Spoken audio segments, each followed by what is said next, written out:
సామాజిక ఆరోగ్య కేంద్రాన్ని 50 పడకల ఆసుపత్రిగా వాటితో పాటు 5 ఫ్లోర్ లో 2 అందరికి కూడా తెలుసు ఫెసిలిటీస్ ద్వారా కావచ్చు లేకపోతే స్టాఫ్ కావచ్చు అన్ని విధాలుగా ఆపరేషన్ చేసేదానికి కావచ్చు. ఈరోజు బిల్డింగ్ చూస్తే లోపల చాలా చాలా బ్రహ్మాండంగా ఉంది. కలెక్టర్ గారు కూడా చాలా బాగా కట్టడమే కాకుండా చాలా స్పేషియస్గా ఉంది. ఎవరైనా పేషెంట్ లోపలికి వచ్చినప్పుడు కూడా చాలా ఇబ్బంది లేకుండా అన్ని ఫెసిలిటీస్ ఉండేటట్టుగా ప్లాన్ చేసి కట్టారని చెప్పి కలెక్టర్ గారు కూడా మెచ్చుకోవడం జరిగింది. మీ అందరూ కూడా తెలియాల్సింది ఏంటంటే కాంట్రాక్టర్ ఈ బిల్డింగ్ కట్టడం అంటే కొత్త కాంట్రాక్టర్ బిల్డింగ్ అప్పచెప్పింది జూలై. అంటే మేము అధికారంలోకి వచ్చిన తర్వాత మేము మేలో అట్లా వస్తే ఇది జూలైలో అప్పచెప్పడం జరిగింది. జూలై నుంచి ఇప్పటి వరకు కేవలం సంవత్సరంన్నర కాలంలో ఈ బిల్డింగ్ పూర్తి చేసి ఇది అప్గ్రేడేషన్ అయిపోయి మళ్ళీ పాత అంతా కూడా ఇక్కడికి షిఫ్ట్ చేయడం కూడా ఈ సంవత్సరంలో అయిపోయింది. ఇదే గతంలో వాళ్ళు చేస్తుంటే వైసీపీ నాయకులు చేస్తుంటే ఈ పార్టీకి రన్నింగ్లోకి వచ్చేది.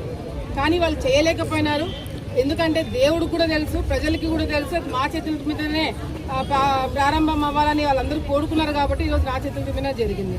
అది కూడా ఈరోజు శోభా నాగిరెడ్డి గారి జయంతి రోజు మా అమ్మ కోరిక 30 పడకల నుంచి 50 పడకలు, తొందరలోనే 50 పడకల నుంచి 100 పడకల హాస్పిటల్ ఆలగడ్డకి తీసుకొచ్చే బాధ్యత మేము తీసుకుంటామని చెప్పి మరొకసారి తెలియజేసుకుంటూ ఈరోజు ఈ బిల్డింగ్ అంతా టైంకి పూర్తి అవ్వడానికి కారణమైన కాంట్రాక్టర్ కావచ్చు, ఇంజనీరింగ్ డిపార్ట్మెంట్ కావచ్చు, డాక్టర్స్ అందరు కావచ్చు, ఇక్కడ ఉన్న స్టాఫ్ కావచ్చు, ప్రతి ఒక్కరు కూడా ఈరోజు కష్టపడి ఈ విధంగా ఉండాలి ఇట్లా ఉండాలి అని దగ్గరుండి డాక్టర్లు ఈ బిల్డింగ్ పూర్తి చేయించుకోవడం జరిగింది. సో కాంట్రాక్టర్ దగ్గర నుంచి ఇంజనీరింగ్ స్టాఫ్ దగ్గర నుంచి మెడికల్ టీం దగ్గర వరకు ప్రతి ఒక్కరికి ఇది మా కష్టం కాదు. వీళ్ళందరూ ఈరోజు దృష్టి పెట్టి చేయడం వల్ల కంప్లీట్ అయితే వాళ్ళందరూ కూడా నేను ప్రత్యేకమైన ధన్యవాదాలు తెలియజేసుకుంటూ ప్రజలందరూ కూడా ఇక్కడ ఉన్న ఇప్పుడు ఈ కార్యక్రమాలన్నీ కూడా ఇక్కడ జరుగుతున్నవన్నీ కూడా మేడం గారు చెప్పారు.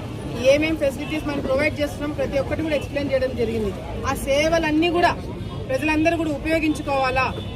బయట కోఆపరేటివ్ హాస్పిటల్స్ కన్నా గవర్నమెంట్ హాస్పిటల్స్ బ్రహ్మాండంగా పనిచేస్తున్నాయనే పేరు ఈరోజు మా ప్రభుత్వం మేము పేరు తెచ్చుకుంటామని మరొకసారి తెలియజేసుకుంటూ అదేవిధంగా డయాలసిస్ సెంటర్ ఒకటి ఆలగడ్డలో ఏర్పాటు చేయాలని చెప్పి మేము కూడా ప్రయత్నం చేస్తున్నాము. 100 పడకల హాస్పిటల్ తప్పకుండా వస్తుంది.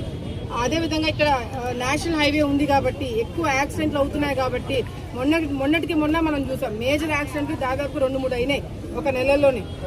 అటువంటివన్నీ అవి ఏదైనా సీరియస్ కేసులు అవుతే మళ్ళీ వాళ్ళ నంద్యాలకు ఎక్కడికో తీసుకుపోయి టైం వేస్ట్ అవుతుంది.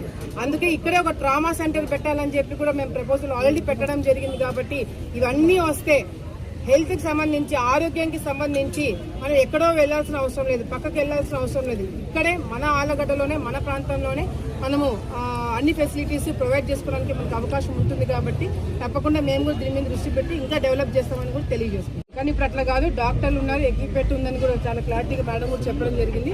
మనకు పీడియాట్రిషియన్ ఒకటే లేరు, అది కూడా కలెక్టర్ గారికి మాట్లాడడం జరిగింది. మేము మినిస్టర్ గారితో కూడా మాట్లాడి వెంటనే పీడియాట్రిషియన్ పెట్టించడానికి ప్రయత్నం చేస్తాం.